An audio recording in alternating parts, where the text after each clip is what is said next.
Welcome to GPT Dreamin'. I'm your host, Mark Good, and we're kicking off another incredible day of some learning with some of the most forward thinking individuals who are kind enough to share their time and thoughts with the community. Today, we start an absolute juggernaut in the Salesforce ecosystem, Michael Drzewiecki. This man lives and breathes Salesforce. As a 27 times certified professional, a golden hoodie recipient, and a 5X Salesforce Ranger, he has insatiable thirst for learning and innovation. Today, as the director of Salesforce engineering at Privia Health, he's architecting the future with AI and trailblazing the path for us all. Ready for an epic session? Let's hear it from the front lines with a GPT trailblazer.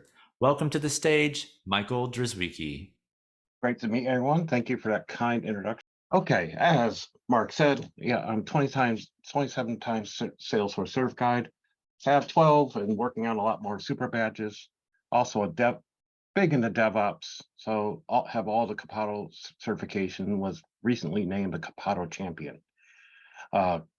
Golden hoodie recipient based on doing stuff like this. And we'll get a little bit more into that later. Also, well-architected ambassador. We'll talk about more of that as we go on. And also, co-lead, actually, the New York City Architect User Group. And very recently, I just became a Click coach.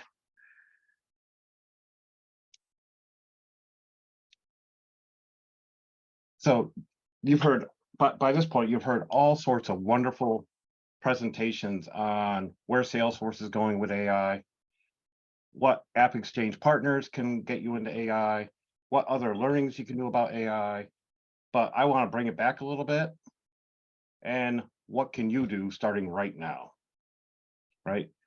So if you're just joining now and you're new to the Salesforce community, new to AI, new to GPT, just want to know what you can do now without having to go out and buy something, do something, graduate from something. Just what can you do hands-on right now, hopefully in 2 hours from now. You want to stay through the sessions, but right after all that, you come in. So what can you do starting right now? The very first thing is show up. So congratulations, you already checked that box. You're here, you're listening to me and gaining more information about GPT as it applies to the Salesforce ecosystem, myself, and of course, the previous speakers. And I lead by example in this regard. For those that caught that, I would receive an invitation to Salesforce's first AI Day in New York City. And this is what happens when you show up. You get asked to speak, you get asked to share your opinions, and it just balloons from there. So everything, including me speaking to you right here, right now, is because I say yes. I say, yes, I'll do the thing. Often without knowing what it is, but that's okay too. You figure it out as you go.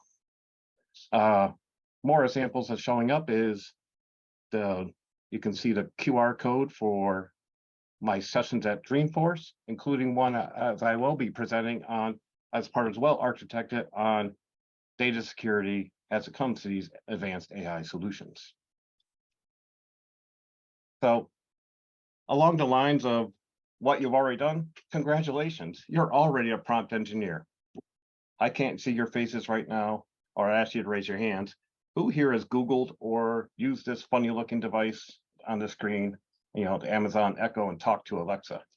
If you've ever argued with Alexa, asked the same questions 12 times to try to get the answer you're looking for, or if you Googled some information 12 different ways trying to get what you're looking for, that's prompt engineering, plain and simple. It's all about learning the process to answer, asking better questions to get better results. Whether that better question is more inquisitive or that better question has more data inside of it, tell me a best way to make a BLT sandwich, but with gluten-free bread. Boom. You Google that or say to Alexa, you're going to get a reply back. Same idea.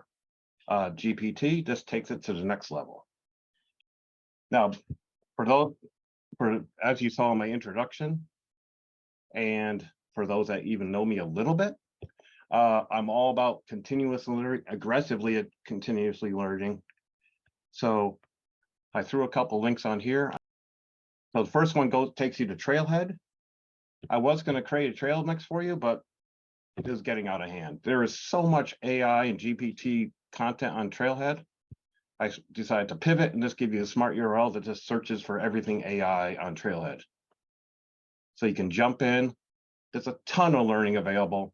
Again, my theme here, what can I do right now, today, that doesn't cost me anything? And Trailhead is a great place to start. Clicked, you can look at the clicked experiences. Like I said, I'm a click coach. I'm leading an experience right now, having a wonderful time. And we'll be doing more on AI and GPT in the future.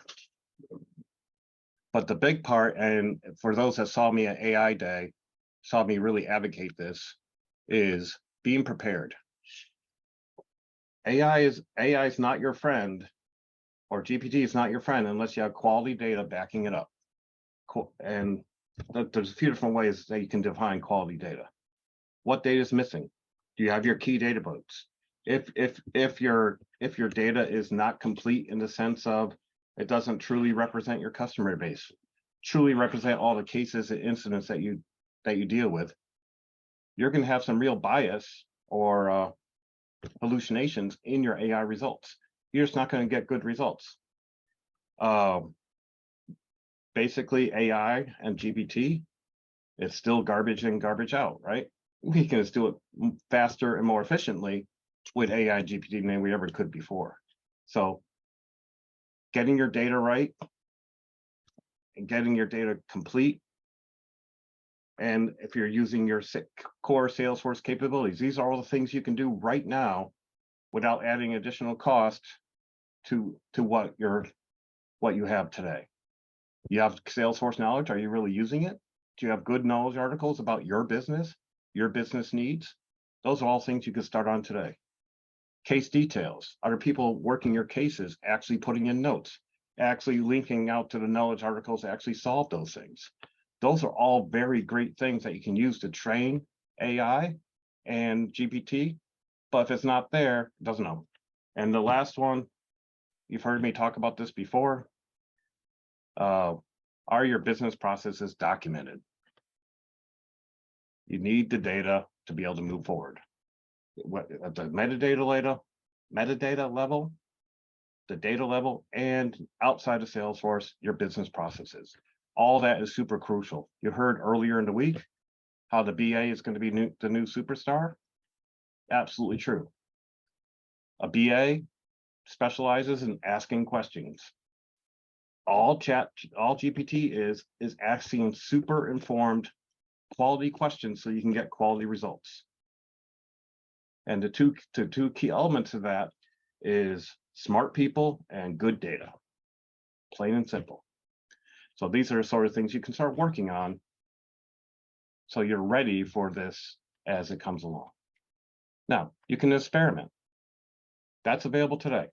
Technically not free if you do GPT Plus, so I should have put an asterisk on there. But you can experiment with regular GPT and start firing all sorts of questions on it right now today. So here's an example I did just for today. Write an Apex Anonymous script that finds accounts with closed-won opportunities in the last 90 days and adds the account's context to a welcome to Acme campaign. Seems like a pretty straightforward thing that you might have to do, put into a user story in Jira. We'll get to that in a minute. But what I like it is in my job, I'm basically a fractional architect, Salesforce architect I am, but I have a lot of other duties at work. So I don't have a lot of time. So this is a huge time saver for me. So I'll put a query in like this and get the results back. It gives you some note. And then remember, it's called Chat GPT for a reason. You can continually ask questions to refine it. So you can see I have my original question here, writing the Apex Anonymous script. And then it warns me about make sure the thing is there, the campaign's actually there. It's like, well, add creating campaign. And it generates the code, including that. And then it provides additional recommendations. So very real use case. So what I do today in this format I'll just go inside. Great. Now write me the Jira user story to hand this off for development.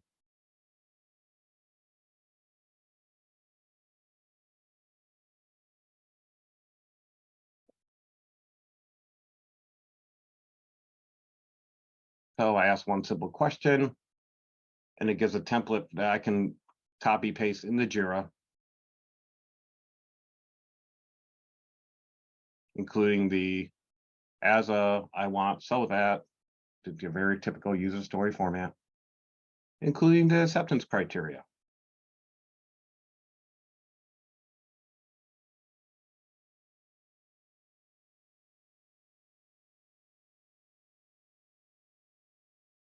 Now I don't like, so you see how it did 75% code coverage. That's not good enough for me. No. So I just correct it.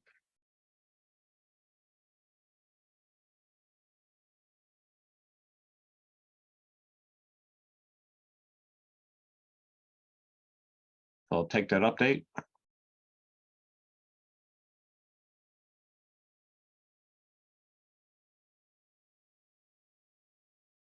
Now, since we're talking Apex code, write me the test class.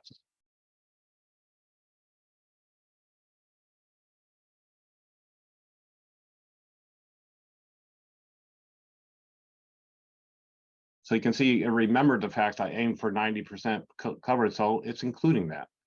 And so it's generating right now it's generating the actual Apex text. Now, is it production ready? No, absolutely not. You still need the human element, but does this accelerate me communicating to my engineers what I'm looking for them to build? Absolutely. Does it give them a great starting point for jumping off and perhaps delivering this stuff a bit quicker? Also absolutely true. So you can sit here and play with the Chat GPT all day long. I'm sure all of you have in one state form, but this is just one quick use case how I'm actually using it in day-to-day at work today without having any of the new features just yet. Now, the next part, I definitely want to include this. I want to step back and talk about being informed. AI has a lot of ethical considerations way outside of what we're using in Salesforce. Like one of the other presenters said earlier during GPT Dreaming, this is not part of the Salesforce ecosystem you can simply ignore and specialize in something else. AI and GPT are going to be everywhere, not inside Salesforce, but inside your greater ecosystem at work. And you're going to be dealing with it at a personal level, through, Alexa, Amazon Alexa, any other kind of AI-induced technologies that are just going to creep in everywhere. So can't ignore it. So be informed. Be informed about bias. Be informed about accountability. Be informed about transparency. Salesforce has a complete separate website, salesforceairesearch.com, that has a ton of resources for this. That's what this QR code is. And just absorb that now. Again, something you can do right now, free, and your only investment is your time and your learning capabilities. Because remember, at the end of the day, the real large language model you want to train is yourself. You want to learn this stuff yourself so you know it back to forward, because if your leaders aren't already asking you about AI and GPT, they're going to be. So you want to be ready with what AI is, what GPT is, and what Salesforce is doing, how Salesforce is doing it differently. Especially in my case, since I'm in healthcare, is it HIPAA compliant? If you're in Europe, is it GDPR compliant? Things you want to know ahead of time before you just rush in on the next big wave with the cool shiny thing. Make sense? I can't see you, but I'm pretending you're all giving me thumbs up.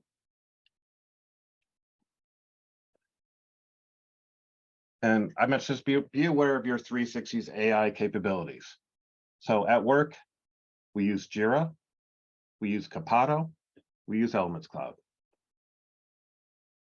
Thankfully, Copilot and Elements are at the forefront of AI and GPT. So we got pretty lucky here. We're about 4 years into our Elements Cloud journey of documenting our processes and our metadata. So as those capabilities come in, we'll be better off than most. But I'm sure it's also going to point out some flaws, like, well, you didn't, because if you don't document well, like we heard yesterday, you're not going to get back a quality user story. You're going to get what you put into it. So that doesn't change just because AI and GPT are now in the mix. You still got to do the work. You still got to do the quality work and get quality returns. Does this let you do this faster, cheaper, and better? Perhaps, but only if you put the work in up front. So that's the end of that. So I hope this was helpful to you. Reach out to me on LinkedIn, connect here. You'll find me here. You'll find me in the Collect community as well. You'll find me at Dreamforce if anyone needs that. I can jump back to that quickly. Those are my sessions at Dreamforce.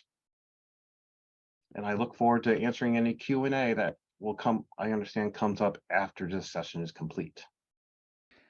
Thanks so much, Michael, for sharing your experience with us and just helping us prepare for the incredible AI wave that is sweeping the Salesforce ecosystem. So up next, a panel of 4 comes together to give some expert advice on how we can prepare for AI. It's a panel you do not want to miss. In just a moment, head to the lobby and be sure to join before the start time on the next hour. I'm going to head backstage. If you'll hang around for just a minute, we're going to see if Michael has some spare time here to do some Q&A. We saw a couple questions come through on the chat, and perhaps he'll be able to answer those here. We'll be back in just a moment.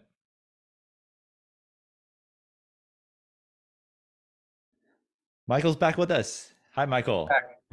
So I understand there's some Q&A. So I am your live chat GPT interface.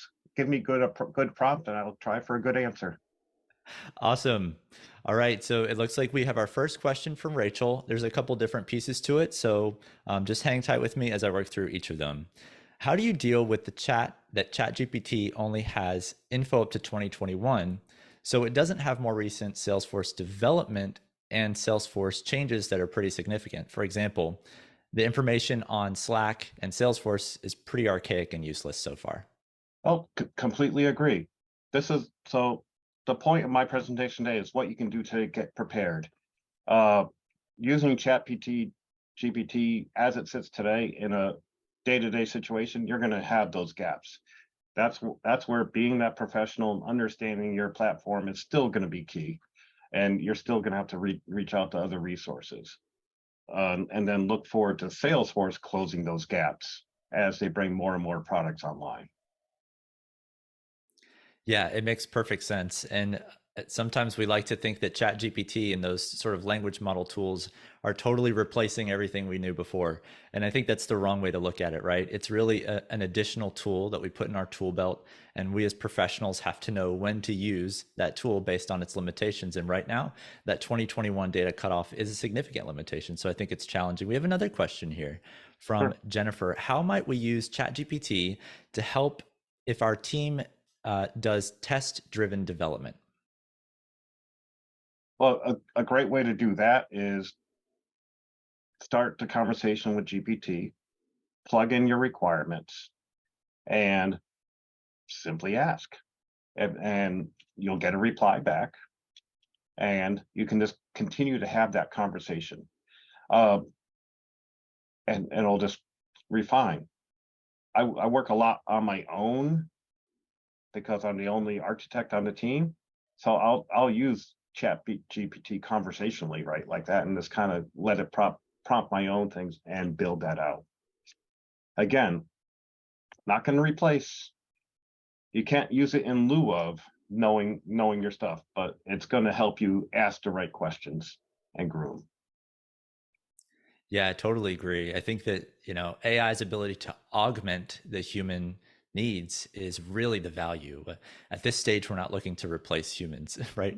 It's really augmentation to help us do things smarter and faster. A couple of other questions in the chat, and I'll just answer these here. It says, does Elements, Connie asked, does Elements.cloud offer documentation courses?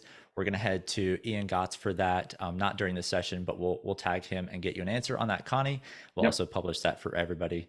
And then looks like some other questions trickling in, so I'll give it a second. But one other question from Mohit.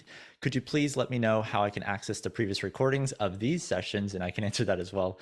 We will be publishing the entire GPT Dreaming Week, which has been incredible. So if you've missed sessions, worry not. If you've registered, you'll get an email with a link to the page for all the videos, for all the sessions, including all of the slides, which includes all the QR codes and links. And then you'll also get that generative AI ISV assessment document. So tons and tons of just great information that you can utilize on your AI journey. Here's some more questions dropping in the chat here. How is Michael using AI and GPT in his day-to-day work? I think we saw a couple quick examples of that, how I use it to help build out a user story and copy paste that into the source systems. Um, other ways it's super handy right now is if you're trying to work an error message that you don't see, you can plug that into GPT and it will give you some great next steps to troubleshoot that. Again, based on 2021 documentation, got to keep that in the back of your mind. But most of the times, if you're dealing with an Apex error, frankly, Apex has changed some since 2021, but not as much as some of the other parts of it. So use it for that. Use a lot of generally things. The point of my talk is just to use it. If you would normally Google something, put it into GPT and put it and see what it says about it. Just get used to the prompts and the engineering and learning how to refine your questions. That's really the goal here. So that as the capabilities come on the platforms, yes, Scott, just use it.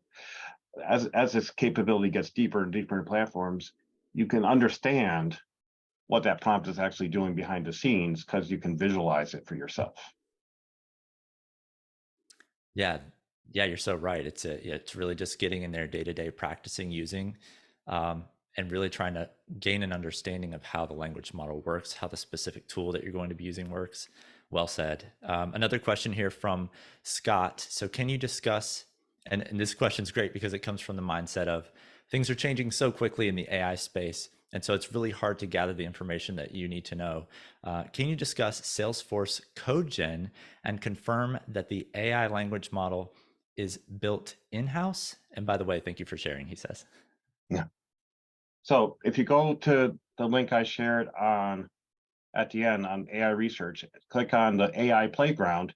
There is examples there of how Salesforce is moving forward in those spaces.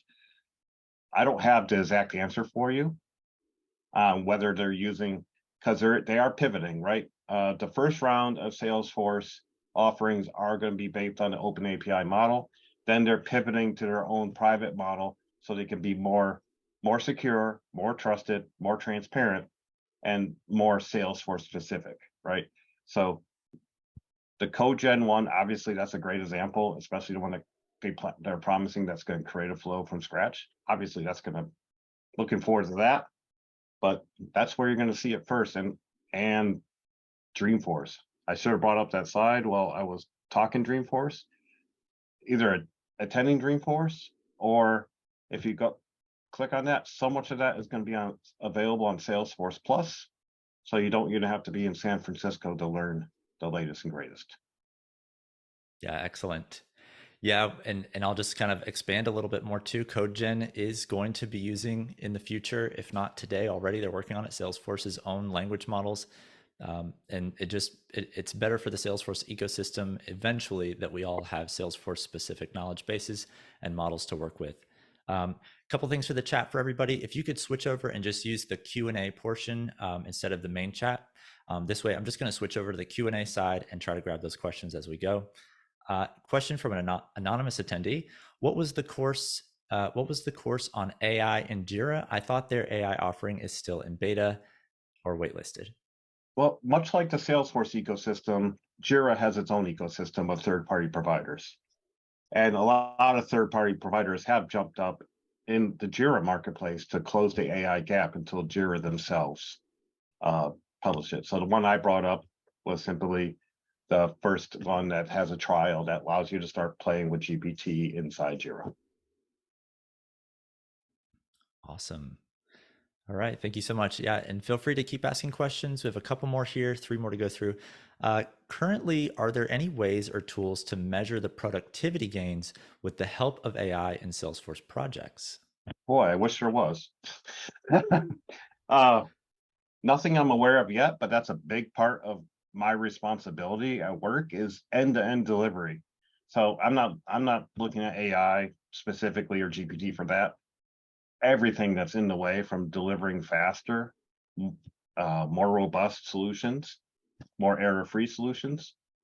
That's definitely in my wheelhouse. But as far as something that actually measures that today, I think we'll see that. I think once Jira gets more mature, we'll be able to start analyzing in that way. Yeah, I think so too. That's a great point. Yep. Another question here from Mustafa. I don't think AI can replace a human, but I'm wondering in terms of which aspects AI can help Salesforce admins reduce admin workload. Well, 100% true on that first one. It'll never replace a human. We're not writing the scripts for Battlestar Galactica here. It's just a matter of, but what can it reduce? Well, you saw my quick demo there. I put in one prompt and it wrote me 100 lines of code. Right. So is that production ready? No. Is it something that I can use to communicate with my developers and say, here's the gist of what I'm trying to accomplish, and then they can run with it? That's the sort of things that is going to make it happen. In some ways, I really think, and we've heard this as a theme across, the workload doesn't change if you're doing this right, because it gets reduced in some areas but increases in others. So this is all about getting the right data. So an old manager director of mine used to say, it's the fun and sexy stuff. You're going to get to do more of the fun and sexy stuff, meaning meeting with stakeholders and really digging into requirements and really documenting that stuff, because the AI assistance that you'll have is going to help close down the development portion of this so that you're delivering more value with the same amount of time. Probably the better way. So it does reduce, but at the end of the day, it lets you focus more on the things that AI just can't do. Another question coming in from Cindy. What do you know about Einstein GPT? Can I use it to aid me in development? So I've been watching that one too, waiting for when Apex GPT and the Flow GPT, the things that are actually going to help with true development. Don't know yet. That's still greenfield. I'm going to be sitting right next to you at Dreamforce, waiting to see when this stuff is coming out. Yeah, there's so much to happen in the AI space. Things are moving so quickly. Like I said, it's hard to keep up. Yep. If you're interested in keeping up better with AI plus Salesforce, you can follow AI Force Training on YouTube. We publish weekly news videos, quick hit videos that you can sort of watch and get some of these questions answered and more. So feel free to subscribe. That's AI Force Training on YouTube. That it looks like we're wrapped up for questions for today. Awesome participation. Thanks so much again, Michael, for coming on and sharing your time. Super appreciated, and we'd love to have you back in the future. Sounds good. All right. Thanks, everyone. This is a wrap. We'll see you in the next session. Head back to the lobby, and when the session's available, you can click join, and we'll kick off the panel session for today, and I hope to see you there.